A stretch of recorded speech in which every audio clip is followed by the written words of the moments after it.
Hi boys and girls, it's Mrs. Riddle here, and I'm going to do a read aloud called Not Your Typical Dragon. It's written by Dan Barrell and illustrated by Tim Bowers. Not Your Typical Dragon. Crispin Blaze was born into a very proud family of fire-breathing dragons. Every blaze breathes fire, explained his father. I breathe fire, your mother breathes fire, and tomorrow when you turn 7, you will breathe fire.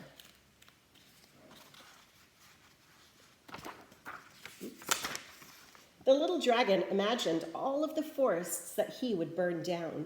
He dreamed of all the castles that he would destroy. He also considered boiling water to make tea, but he didn't tell his father that. The next day, Crispin sat among family members and friends as a big cake was brought to the table. Who will light the birthday candles? His mother asked.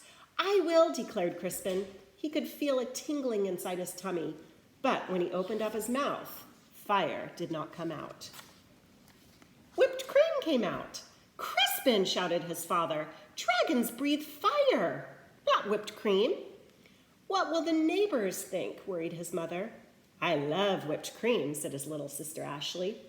The little dragon was whisked off to the doctor the very next day. Please fix my son, demanded Crispin's father. What seems to be the problem? Asked the doctor. Crispin opened up his mouth and he breathed, but fire did not come out. Band-Aids came out. I see, said the doctor gravely. Dragons should breathe fire, insisted Crispin's father. We were low on Band-Aids, mumbled the nurse. The doctor sent Crispin home with his medicine. He swallowed 2 teaspoons before going to school. It will help you to become a real dragon, said his father with a wink. After school, Crispin joined his first fire-breathing practice. One by one, little dragons aimed their fiery breath at stacks of logs until they burst into flames. Crispin stepped up confidently. He could feel the medicine bubbling in his belly, but when he opened up his mouth, fire did not come out. Marshmallows came out.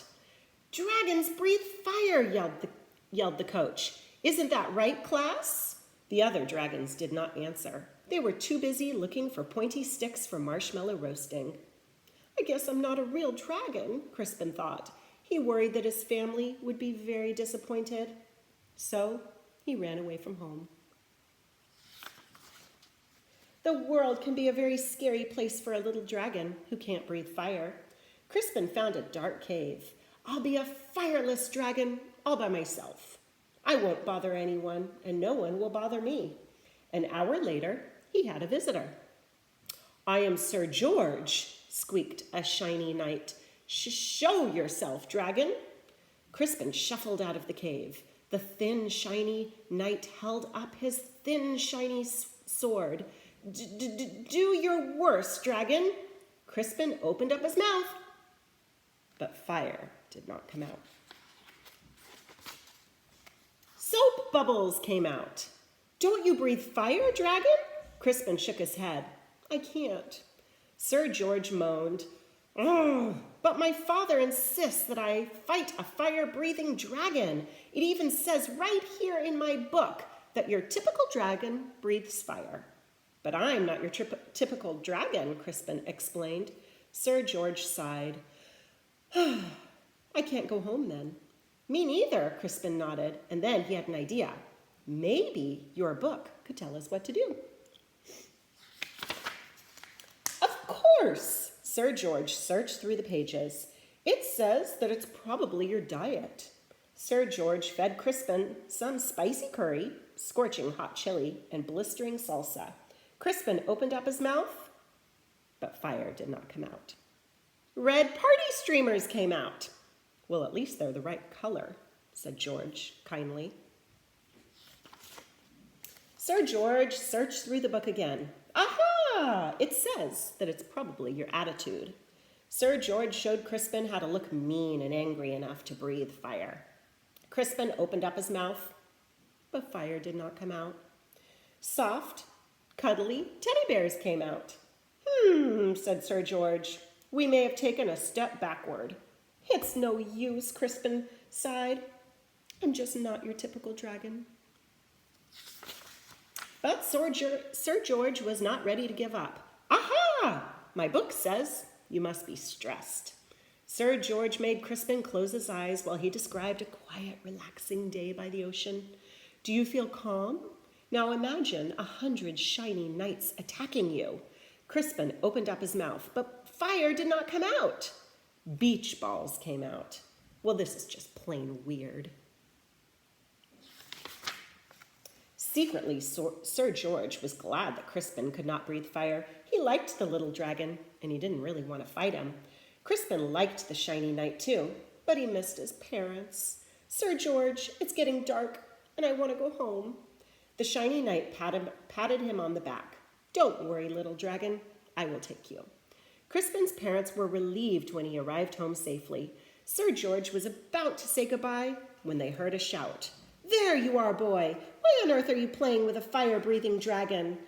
Well, he's my friend, Father, whispered Sir George. And besides, he doesn't breathe fire. A dragon that doesn't breathe fire? That's the silliest thing I ever heard. The shiny man laughed. Crispin's father stormed out of the house. My son is not silly. He may not breathe fire, but I certainly do. Crispin's father let out the most powerful spray of flames. Do your worst, dragon, declared the shiny man, but then the flames scorched the lawn. That's enough, honey, said Crispin's mother. The flames singed the fence. You've made your point, dear. Now stop showing off, she scolded. Then the flames ignited the roof. Crispin's father panicked. I can't stop breathing. You'll burn our house down, cried his mother. You'll burn down the whole neighborhood. Dragons came running from all directions. They knew how to start fires, but nobody knew how to stop them. Crispin suddenly felt a tingling in his tummy. He felt a bubbling in his belly, and he opened up his mouth. But fire did not come out. What do you think came out? A gush of water shot out. Crispin aimed the water at his father's flames. He saved his home, and he even saved the shiny man, who wasn't looking so shiny anymore. Hooray for Crispin! Everyone shouted. On Crispin's next birthday, there was a huge party. Family and friends came from all over the land. Sir George and his family came too. Lots of dragons were dancing. Crispin stood with his mouth open wide. Fire still did not come out. Music came out instead. Your son, said an old uncle to Crispin's father. He is not your typical dragon, is he? No, replied Crispin's father proudly. My son is something special. And then he jumped up and danced to Crispin's music too. The end. I hope you liked my story. I hope you're all doing well. We miss you so much and look forward to seeing you as soon as school gets back.